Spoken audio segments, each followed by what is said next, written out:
The study of numbers. Mathematics! Mathematics! Correct. Training ka! Go! Pinag-aralan ko yung elementary yan eh. Alright. Babawi ko bakit?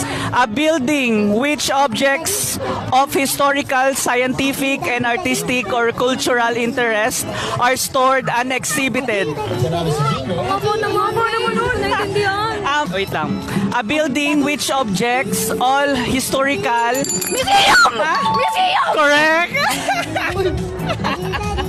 A physical system using power to perform a specific task. Muscle? Muscle? Wrong. Alright. A physical system using power to perform a specific task made of metal and a factory. Oh? No? Multitasker. Wrong. Ano tawag doon? Letter M.